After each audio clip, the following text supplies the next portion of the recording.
Amazon, Google, Facebook, Microsoft కంపెనీలు Indian employees కి mails చేస్తున్నాయి. H1B వీసా ఉండి అమెరికా విడిచి వెళ్లిన వారు వెంటనే తిరిగి రావాలని సూచించాయి. లేదంటే వీసా ఫీజు $1,00,000 చెల్లించాకే దేశంలో అడుగు పెట్టాల్సి ఉంటుందని తెలిపాయి. ఇక దేశంలో ఉన్నవారు విదేశాలకు వెళ్లవద్దని సూచిస్తున్నారు. ట్రంప్ తీసుకున్న సంచలన నిర్ణయం బిల్లు రూపంలో పాస్ చేసి స్ట్రాంగ్ రూల్స్ తీసుకున్నారన్నారు. ఇక H1B వీసాలపై డొనాల్డ్ ట్రంప్ పెంచిన ఫీజు 12 నెలల పాటు అమల్లో ఉంటుంది.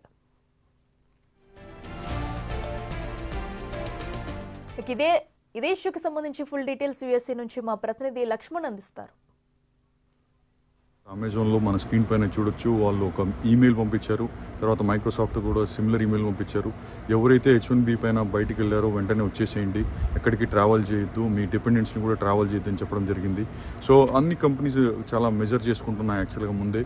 సో ఎందుకంటే ఈ సిచ్యువేషన్ ఎలా ఉందంటే చాలా పానిక్ సిచ్యువేషన్, అంబిగ్విటీ ఉంది.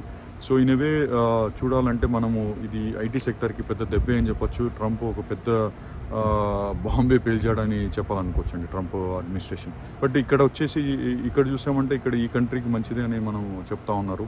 అదొకటి. ప్రొక్లమేషన్ మనం చూసామంటే ట్రంప్ అడ్మినిస్ట్రేషన్, ప్రెసిడెంట్ ట్రంప్ గారు రిలీజ్ చేసిన ప్రొక్లమేషన్ 1 year వరకు వ్యాలిడిటీ ఉంది.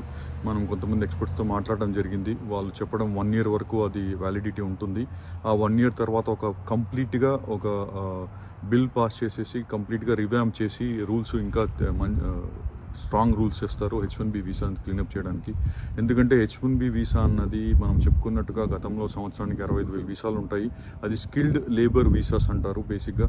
అది స్కిల్డ్ లేబర్ వీసాగా వెళ్ళిపోయి ఈవెన్చువల్గా ఏమైపోయిందంటే చీప్ లేబర్ వీసాగా, అంటే మన వాళ్ళు తక్కువ అంటే శాలరీస్కి వస్తున్నారు అని చెప్పేసి చీప్ లేబర్ వీసాగా అయిపోయిందని చెప్పేసి వాళ్ళ అభివాదన.